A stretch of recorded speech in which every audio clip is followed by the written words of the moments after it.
Mesdames et messieurs, bonsoir et ravi de vous retrouver dans cette édition de Direct, votre fenêtre sur les grands événements qui ont émaillé, que ce soit la scène nationale, régionale ou quand même internationale. Aujourd'hui, le silence électoral a été proclamé et dans moins de 24 heures, nous attendons le commencement de ce vote, de ce marathon électoral qui s'inscrit dans le cadre de ces élections sénatoriales de 2025. Et bien sûr, dans les prochaines heures, nous attendons le commencement de la participation des expatriés égyptiens vivant à l'étranger à ce marathon, encore une fois, sénatorial.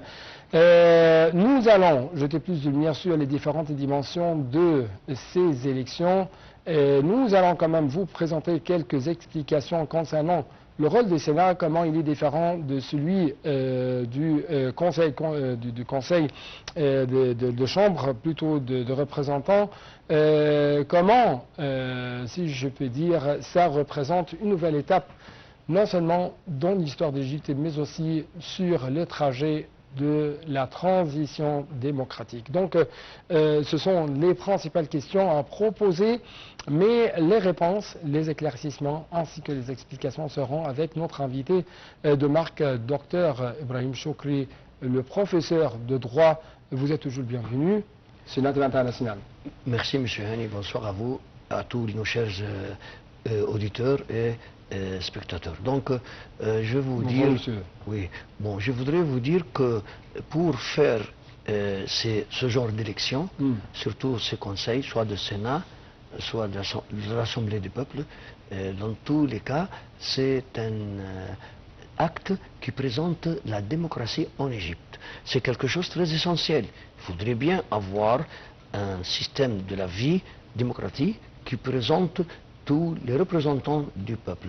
Donc ça, c'est pour prouver, soit interne, soit à l'extérieur du pays, que l'Égypte vit une période où les représentants du peuple existent et ils exercent bien sûr leurs droits, soit dans le domaine de la législation, soit le domaine du contrôle, soit le domaine de traverser tous les événements et les grands événements de l'État dans tous les domaines de l'Égypte. Les élections, bien sûr, que ce soit du Sénat ou de Chambre de représentants, représentent toujours, si je peux dire, un travail, une action commune de la part de différentes institutions de l'État égyptien. C'est ça, parce que les différentes institutions de l'État, si vous parlez de la présence des juges qui vont contrôler ces élections, si vous parlez même de la sécurité interne sous forme de la police qui vont protéger les locaux où ils vont dérouler des élections, si vous parlez aussi de la présence des partis, des différents partis politiques qui se trouvent en Égypte, chacun présente ses représentants, oui bien sûr, donc tout ça, ça représente des activités, des mouvements. Ce n'est pas seulement un mouvement politique, mais je peux lui nommer aussi comme un mouvement populaire, parce que c'est le peuple qui participe et présente ses points de vue. Il présente également la stabilité, la sécurité dans lequel vivent vraiment les Égyptiens et la rue égyptienne.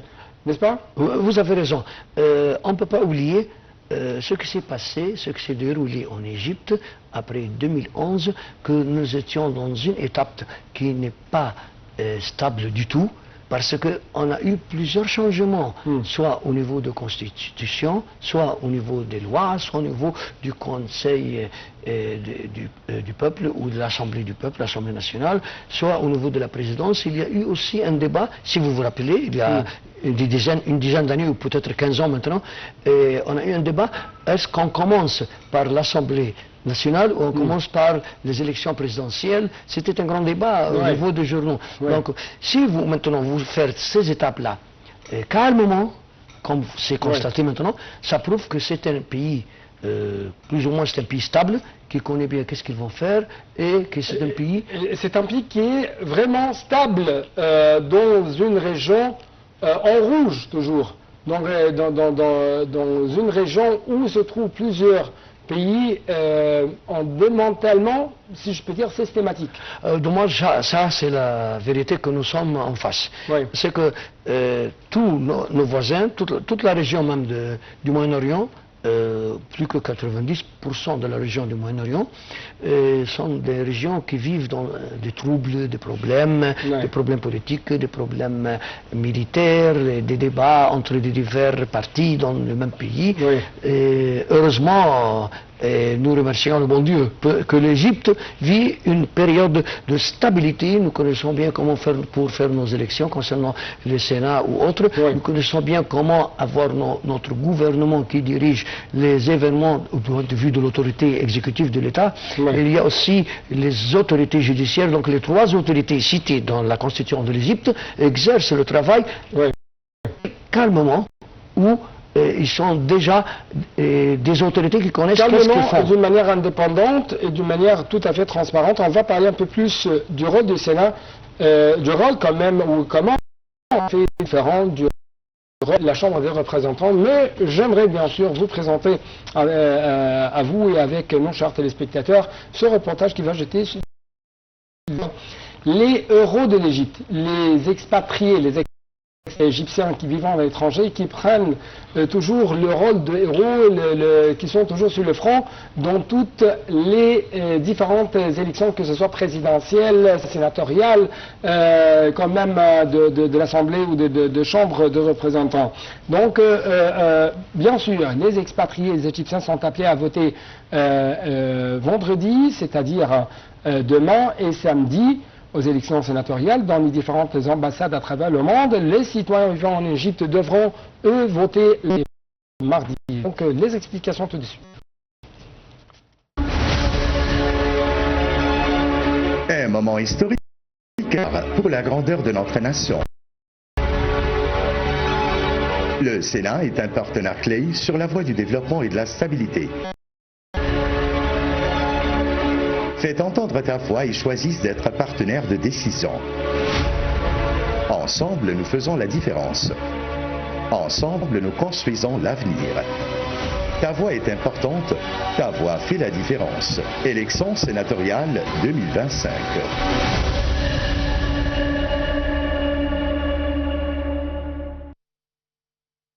Les élections sénatoriales à l'étranger débutent vendredi et se poursuivent pendant 2 jours, les 1er et 2 août. La période de silence électoral pour tous les candidats, qu'ils soient issus du scrutin individuel ou des listes, est entrée en vigueur en prévision du lancement des opérations de vote à l'échelle mondiale. L'ambassade d'Égypte à Wellington, capitale de la Nouvelle-Zélande, ouvre la première commission électorale à l'étranger pour accueillir les électeurs de la communauté égyptienne. Les bureaux de vote sont ouverts dans plusieurs ambassades et consulats de 9h à 21h selon le fuseau horaire de chaque pays. Le président de l'autorité nationale des élections, le conseiller Hazem Badawi, a annoncé l'achèvement des préparatifs administratifs et techniques pour le lancement des élections sénatoriales, deuxième législature. Il a précisé que 136 bureaux de vote répartis dans 117 pays avaient été équipés des technologies modernes nécessaires en coordination avec le ministère des Affaires étrangères. Il a également souligné que la communication avec les ambassadeurs à l'étranger se ferait par audio et visioconférence, témoignant de l'engagement de l'autorité à garantir une participation sécurisée, fluide et transparente pour les Égyptiens résidant à l'étranger. Le Sénat est le centre d'expertise, le bastion de la législation qui trace notre avenir. Chaque voix est une pierre dans l'édifice de notre chère patrie. Ne renonce pas à ton droit, ne rate pas cette chance. Ta voix est importante. Ta voix fait la différence. Élection sénatoriale 2025. Donc, si nous pouvons jeter plus de lumière sur le rôle attendu de la part de la rue égyptienne vis-à-vis de ce Sénat de 2025. Quelles sont les grandes missions à assumer de la part des sénateurs égyptiens? Bon, bien sûr, on attend d'abord des Égyptiens eux-mêmes de participer bien, participer en grande efficace et une grande période et une grande présence devant les régions où il y aura les élections. Donc les Égyptiens, ils sont invités à participer fortement, et ne pas retarder et ne pas s'arrêter de faire cette participation. Donc la participation, c'est la première étape. Deuxièmement, les Sénats qui vont être élus, ils sont demandés aussi de faire, selon la Constitution, la révision de la plupart des lois qui peuvent être regardées et révisées par le Sénat. C'est un niveau supérieur de l'Assemblée nationale qui est chargé des autres diffusions des droits ou des lois qui peuvent être étudiées et promulguées en Égypte. Donc le Sénat, c'est un rôle plus supérieur. Et même si vous regardez quelles sont les étapes ou bien quelles sont les démarches disent dans ce domaine-là, vous allez trouver que le Sénat, ils ont une certaine grade, une certaine, comment on dit, certain âge. Donc ils sont distingués parce qu'ils sont le niveau supérieur du Parlement égyptien, à part l'autre chambre du Parlement égyptien.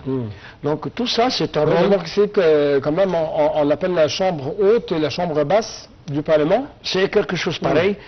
Donc c'est un Parlement, le Parlement égyptien, il se compose de ces deux chambres. Et la chambre haute, comme vous l'avez nommée, c'est celle qui contrôle les événements les plus grands et aussi qui regarde même les décisions de son Excellence le Président de la République. Et même aussi, ils étudient les situations de haut niveau ou dangereuses concernant le pays en général. Oui. Donc vous venez de jeter plus de lumière sur la participation populaire à cette élection. Mais avant de vous donner plus d'espace pour nous expliquer quelques points en ce qui concerne ce sujet, je dois quand même présenter une nouvelle dans le sultanat de Mans. L'ambassade d'Égypte s'est préparée aux élections sénatoriales de 2025 en organisant plusieurs séminaires et conférences afin de sensibiliser les membres de la communauté égyptienne et de les informer sur l'importance de participer à cet événement démocratique sous le slogan sortez et participez, votre vote compte. Encore une fois le slogan, sortez et participez ou descendez et participez, votre vote compte. L'objectif était d'encourager les Égyptiens résidant à l'étranger à exercer leur droit de vote, un droit constitutionnel fondamental. Donc je crois qu'il y a des éléments essentiels dans cette nouvelle. Pour que la population soit active à cette élection, il faudrait avoir, si je peux dire, des séminaires, des conférences afin d'augmenter la sensibilisation de la population, notamment la population jeune, envers l'importance de leur présence dans le bureau de vote. Bon, cher ami, vous avez constaté les derniers jours, ou peut-être les dernières semaines, qu'il y a eu plusieurs réunions et plusieurs entretiens et plusieurs conférences envers de la population dans des divers gouvernorats de l'Égypte. Et ça, c'est ce que nous avons vu à la chaîne de la télévision, des diverses chaînes concernant les divers partis politiques. Ils ont fait des réunions, des entretiens. Et ils ont fait des discours avec le peuple dans des régions, au nord et au sud, et même aux régions à la Sinaï et d'autre part. Ils ont fait des réunions et des entretiens et des conférences afin d'expliquer quelle est l'importance de participer. Il faut bien sûr participer parce que, vous savez, souvent on entend parole des jeunes qui ne connaissent plus le fondement de la participation. Ils ne connaissent plus. Mais ils disent, on n'a pas vu bien les représentants et les candidats. Et la réponse de cette question-là, parce que vous n'avez pas participé. Tout simplement. Donc on vous demande de participer, afin de dire oui ou non pour telle ou telle personne. Donc vous soulignez ce slogan, descends ou de descendez, participer, voter. L'État égyptien, avec toutes ses institutions, les différents partis, quand même, essaient de mobiliser les gens. Et essaient en même temps, par exemple, les partis de présenter les candidats qui se présentent aujourd'hui dans cette course sénatoriale. Oui, bien sûr. Mais l'essence, c'est que le citoyen ou les électeurs égyptiens soient conscients et soient sensibilisés de l'importance quand même de leur présence dans le bureau de vote. C'était le but de toutes ces conférences et tous ces entretiens et de ces réunions. Oui. Parce que les candidats, ils se sont présentés sur table, ils ont expliqué quel est leur programme, qu'est-ce qu'ils vont faire, qu'est-ce qu'ils veulent faire pour améliorer la vie quotidienne des Égyptiens. Alors, tous les électeurs, ils ont entendu ce qu'ils veulent dire et enfin, ils prennent la décision. Je choisis telle ou telle personne. Mais si je ne participe pas, et enfin, je trouve devant moi quelques membres du Sénat. Et je veux dire que ces gens-là, ce n'est pas les gens que j'en ai besoin. Mais alors, mon cher ami, tu n'as pas participé, tu n'as pas fait ton choix, tu n'as pas pris ta décision. Ouais. Et ça, c'est un grand problème que nous sommes en face, surtout sur les jeunes. Ouais. Même je trouve, je vous dis franchement... Parce que il y a toujours des rumeurs, il y a toujours de nouvelles noires, des campagnes programmées contre l'État égyptien, contre tout événement organisé par l'État égyptien. Non, les électeurs n'ont pas de poids dans n'importe quelle équation politique, dans n'importe quelle course, que ce soit présidentielle, sénatoriale ou de l'Assemblée législative par exemple. Donc il y a toujours des campagnes contre l'État, contre la population égyptienne pour les rendre de plus en plus déçus. Bon, je vous réponds franchement et tout simplement. Moi personnellement, comme je m'adresse à la zone électorale dont mon nom est écrit, et je viens, je lis la liste qui figure devant moi, les noms, et je choisis bien. Tout ça, c'est franchement... séparément et tout seul, sans aucune influence de n'importe qui à côté de moi. Ouais. Donc tu as le droit de choisir. Je dis, je choisis M. Hani et je ne veux pas choisir M. Ibrahim. Il y a toujours une sorte de mobilisation à la population, une sorte de facilité présentée aux citoyens, aux électeurs, pour participer. Mais il n'y a pas, si je peux dire, d'édicté sur n'importe quel électeur. Le second point est très intéressant aussi. Et selon la demande de la population, bien sûr, ils ont demandé que tous les genres d'élections au niveau de l'Égypte soient sous la surveillance des juges, bien sûr. Et à l'époque, c'était pas comme ça. Ouais. Bon, maintenant, quand j'entre dans la zone électorale, je trouve devant moi un juge, tous mes respects, donc c'est quelqu'un qui contrôle la situation, qui contrôle le travail durant toute la journée de l'élection. Et qui ont des décisions très décisives. À part la décision, c'est quelqu'un dont j'en ai confiance. Donc c'est un juge. Donc qu'est-ce que vous pouvez prendre comme négatif dans cette affaire-là? Un juge, et toi tout seul, tu as devant toi les noms, tu choisis, je veux telle personne, une autre, je veux pas autre personne. À cause de quoi tu prends la décision? À cause des études que tu as fait, de la participation, de la lecture que tu as lue. Donc tu connais bien qui peut réaliser les rêves que le peuple a besoin et qui ne peut pas réaliser, qui est la personne dont j'en ai confiance, qui n'est pas cette personne. Et c'est bien clair. Mais le problème, c'est que les gens, ils disent ces points négatifs avant de participer même. Donc la présence des juges garantissent la transparence et l'intégrité de ce processus électoral. Bien sûr, nous avons tous confiance au système de l'autorité judiciaire en Égypte. Donc on a tous les juges de tous les départements et d'organismes judiciaires en Égypte, qui sont 4. Donc quand même, ça se déroule sous la surveillance et sous les yeux non seulement des juges, mais aussi sous les yeux de la sécurité égyptienne, des médias égyptiens, des journalistes, des organisations non gouvernementales, des commissions, des missions quand même qui sont venues de différentes parties du monde, que ce soit de l'Union européenne, de l'Union africaine, de la Ligue arabe ou d'autres parties. Donc tous ces éléments garantissent le bon déroulement de ce processus électoral. J'aimerais bien sûr présenter un autre reportage, mais je vais vous proposer une question concernant le système électoral. Est-ce que c'est simple pour le simple citoyen à l'assimiler, à le comprendre, oui ou non? Mais votre réponse va être bien sûr claire après ce reportage. La force de l'impact. Notre force réelle est de choisir ceux qui nous représentent au Sénat, qui assument la prise des décisions décisives, qui touchent notre vie et nos familles.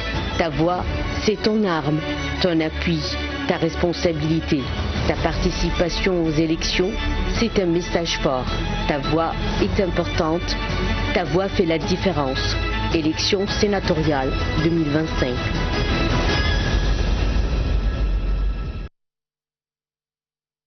Dans la société, les jeunes sont toujours le pari gagnant. Ils sont vraiment le pilier des nations qui ne progressent qu'avec leur aide et aucun développement ne se réalise sans leur participation constructive. Les jeunes viennent toujours en tête de la priorité de l'État. Ils sont l'avenir, le développement et la modernisation du pays.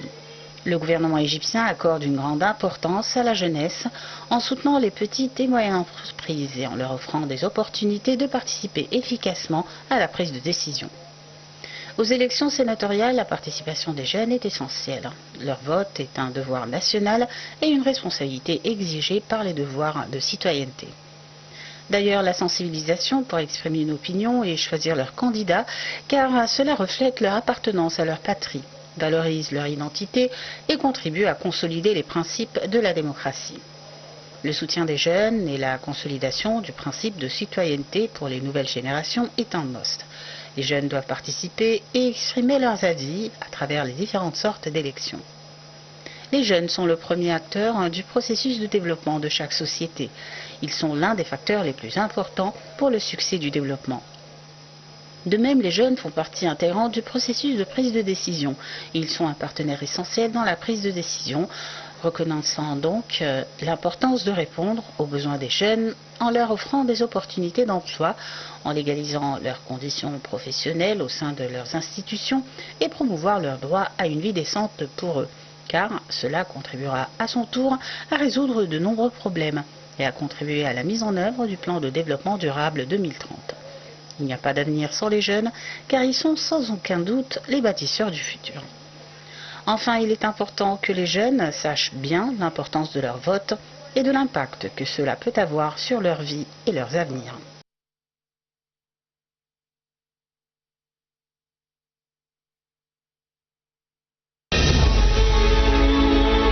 Pour notre destin, notre sécurité et notre progrès, le Sénat représente notre voix et notre avenir. Exprime ton opinion, fais entendre ta voix. N'attends pas le changement, sois le changement. Ta voix est importante, ta voix fait la différence. Élections sénatoriales 2025.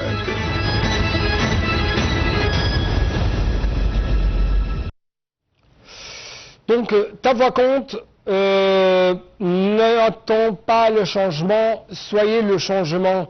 À quel point ces élections sénatoriales touchent vraiment le quotidien des jeunes Égyptiens? Bien sûr, c'est cité dans la constitution égyptienne que ces élections ont fait aboutir à un conseil de Sénat. Ce sont eux qui vont contrôler les plus grandes les plus grandes affaires de l'Égypte, quotidiennes de l'Égypte, comme par exemple le développement durable, par exemple. Donc ce sont eux qui vont regarder et réviser et contrôler et donner leurs décisions concernant des lois. Donc ça pèse dans la vie politique égyptienne et ça, si je peux dire, ça touche la vie quotidienne. Au processus législatif en général. Vous pouvez... On applique les processus législatifs et on applique aussi les processus électoraux afin d'arriver à un Sénat qui va contrôler et diriger et prolonger des lois concernant la vie quotidienne des Égyptiens. Donc à la fin, c'est pour le bien des jeunes et des Égyptiens. Ouais. Et je crois que la plupart, maintenant, ils connaissent l'importance de ces points-là. N'oubliez pas, M. Hani, qu'il y a deux sortes d'élections il y a Oui, c'est un autre point. Et à quelle mesure, jusqu'à quelle mesure vous trouvez que ce système électoral est simple à assimiler de la part des citoyens, de la part des électeurs égyptiens? Les grands experts en Égypte concernant la vie de la Constitution, les grands professeurs, nos professeurs de la Constitution, ils ont bien étudié ces situations-là. Ils ont pris à la fin, après plusieurs discussions, après plusieurs changements dans la Constitution égyptienne, je veux dire qu'il y a plus que 10 ans que nous étions en changement plusieurs fois, ils ont pris cette décision qu'il faut avoir des membres du Sénat qui viennent à partir de leur parti politique pour représenter les différents points politiques qui se trouvent dans l'État. Mais les autres viennent à partir de leur volonté eux-mêmes. Ce sont les élections individuelles. Donc il y a des membres qui sont individuels et d'autres qui sont représentants de leur parti politique. Ouais. Donc, chers téléspectateurs, dans moins de 24 heures, ça sera le lancement de ce marathon des élections concernant qui va accéder au siège du Sénat égyptien. Encore une fois, les expatriés égyptiens sont toujours sur le front de toute course électorale. Les ambassades d'Égypte à l'étranger sont bien préparées pour les élections sénatoriales. Donc c'est le grand titre de notre prochain reportage.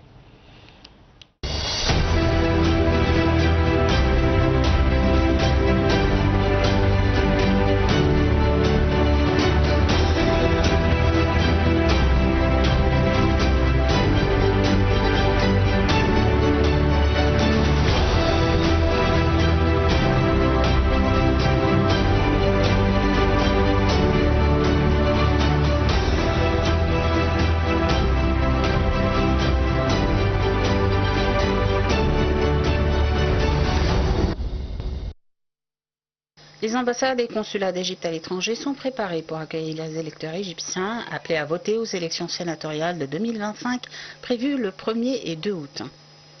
L'autorité nationale des élections a diffusé un circulaire relayé par les ambassades sur leurs réseaux sociaux afin d'informer les électeurs des procédures de vote et de les accompagner dans l'exercice de leurs droits constitutionnels.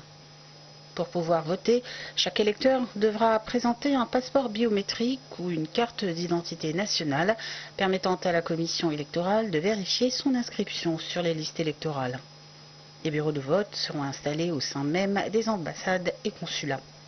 À noter que l'autorité nationale des élections avait promulgué l'arrêt numéro 16 de l'année 2025 relatif à la participation des Égyptiens à l'étranger au scrutin sénatorial, garantissant à tout citoyen éligible le droit de vote.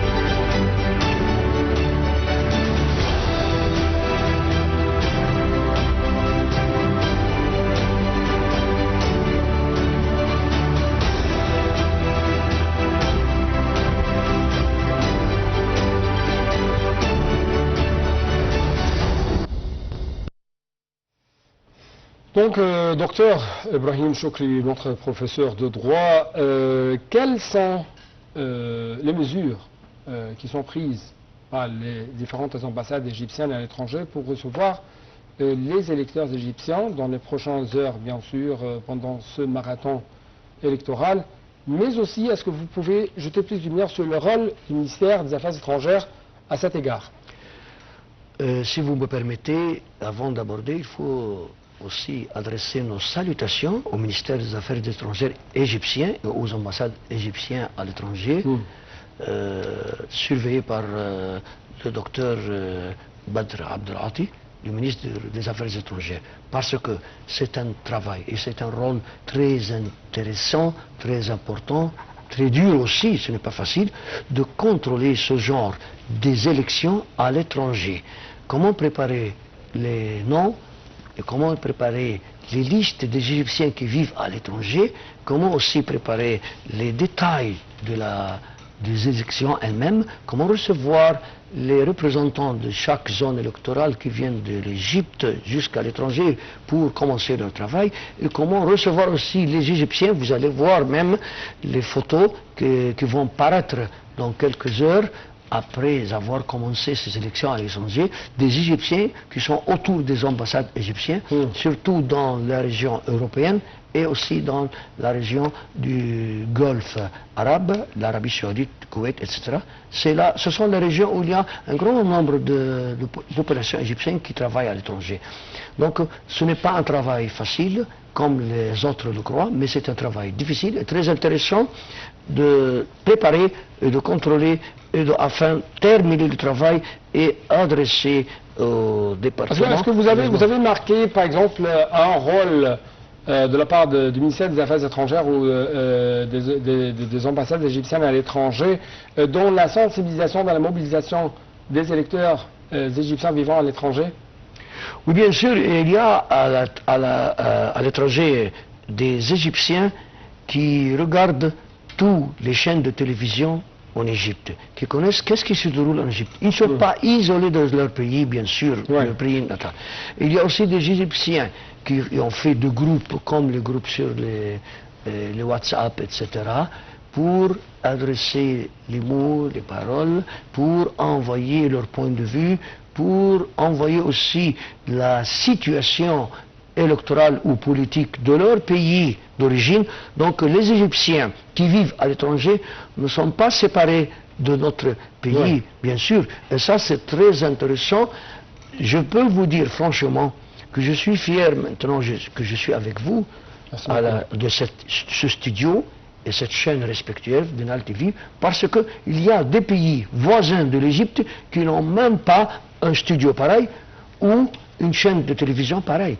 Donc nous sommes maintenant dans une situation ou dans une vie plus ou moins stable et démocratique, mieux que les autres voisins. Et quand même, la stabilisation de ce pays est préservée, avant les institutions de l'État, est préservée par le peuple égyptien, le simple citoyen égyptien dans la rue, préservée par la sensibilisation très haute du citoyen égyptien.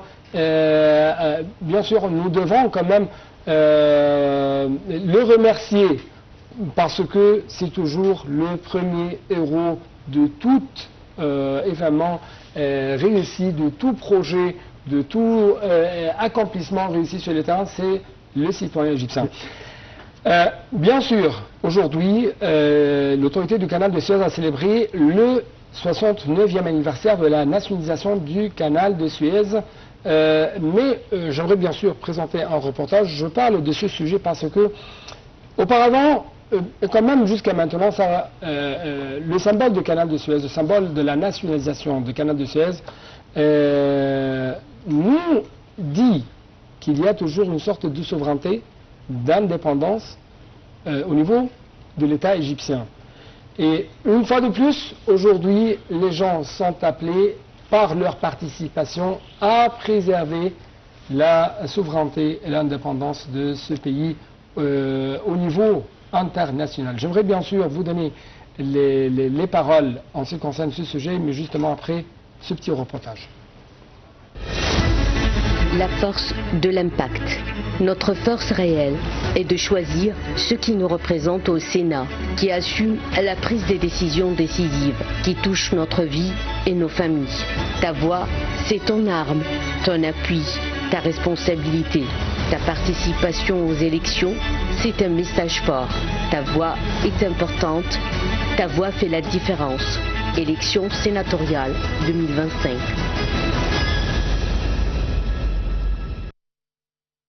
Le vice-amiral Osama Rabia, président de l'autorité du canal de Suez, a assisté ce jeudi à la cérémonie organisée à l'occasion du 69e anniversaire de la nationalisation du canal de Suez.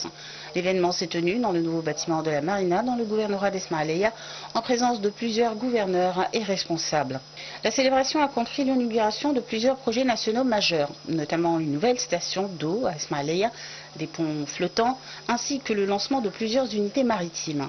Une présentation de la stratégie de l'autorité du canal de Suez pour la période à venir a également été faite. Dans une déclaration télévisée, le vice-amiral Oussama Rabia a souligné que la décision de nationaliser le canal, prise il y a 69 ans, avait marqué le début de la pleine souveraineté égyptienne sur cette artère maritime vitale. Il indiquait que les revenus du canal, depuis la nationalisation, se sont élevés à environ 134 milliards de dollars, avec le passage de plus d'1 million de 100 navires. Il ajoutait que le canal, creusé par des mains égyptiennes et désormais entièrement géré par les Égyptiens, a connu un développement significatif ces dernières années, ce qui a permis une augmentation sans précédent des revenus annuels.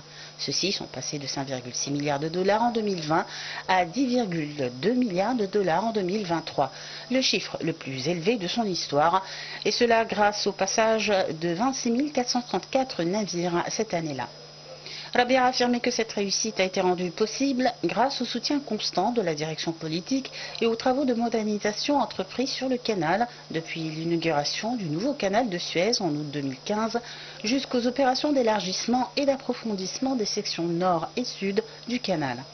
Ces efforts ont permis une amélioration de la navigation de 28% et une augmentation du nombre de navires traversant le canal avec 6 à 8 navires supplémentaires par jour. Il a précisé que la récente baisse du nombre de navires traversant le canal n'est pas liée à sa gestion, mais plutôt aux tensions sécuritaires dans la mer Rouge et le détroit de Bab el-Mandeb depuis novembre 2023.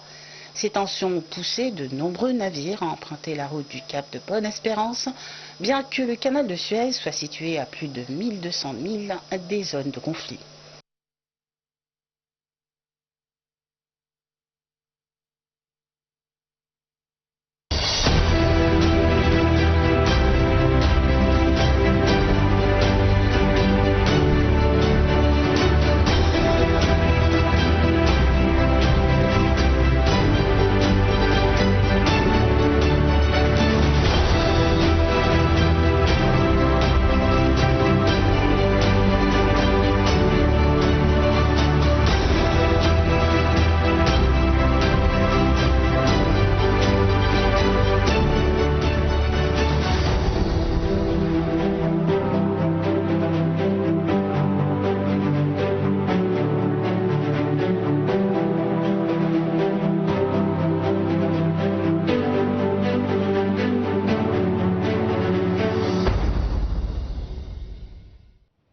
Donc une fois de plus, l'anniversaire de la nationalisation du canal de Suez nous rappelle une chose très importante, la souveraineté et l'indépendance de l'Égypte.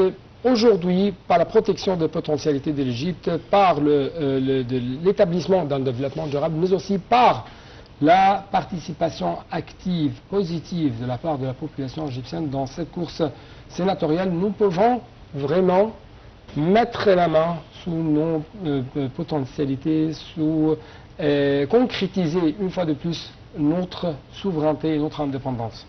Vous avez touché un point très important. Heureusement que vous avez parlé aujourd'hui concernant le canal de Suez, la nationalisation du canal de Suez. L'amiral Oussama Rabia, il a parlé concernant l'histoire même du canal de Suez. Ce sont les Égyptiens qui ont commencé à faire le canal de Suez et qui sont sacrifiés par leurs ancêtres. Donc c'est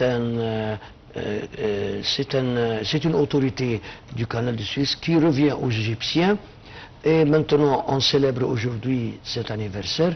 Donc c'est un représentant de la souveraineté de l'Égyptien sur leur territoire et sur leurs propriétaires tous. Mais aussi en même temps c'est les élections qui prouvent aussi la souveraineté des Égyptiens puisqu'ils ont le droit de choisir et de poser leur point de vue. À ce point-là, on parle de deux choses, ils parlent du même point, c'est la souveraineté. Oui. Je crois que nous devons résumer cette édition, l'histoire, l'ancienne histoire de l'Égypte moderne, de l'Égypte, c'est le sacrifice, c'est la lutte contre les conquéreurs, les colonisateurs, les néocolonisateurs, c'est le combat pour le développement, mais aussi c'est le combat ou la course contre la montre pour réaliser toujours des accomplissements et des réalisations sur les terrains. Je crois que les Égyptiens ont un examen très crucial concernant la course électorale sénatoriale, n'est-ce pas? Bien sûr, ils sont invités à participer, à prendre leurs décisions et j'espère que ce sera une élection historique aussi. Oui, docteur Ibrahim Choukri, notre cher invité, honoré toujours de vous retrouver sur NATV International. Malheureusement, je n'ai plus de temps pour vous donner plus d'espace pour expliquer les différentes dimensions de cette course, ce marathon quand même des élections du Sénat. Merci. Merci beaucoup, M. Hani. Merci pour votre équipe de votre programme respectueux. Merci beaucoup. Merci à vous, chers téléspectateurs. Rendez-vous donc dans plus de couvertures tout à fait spéciales et ouvertes pendant les prochains jours concernant les élections des Sénats égyptiens. Merci.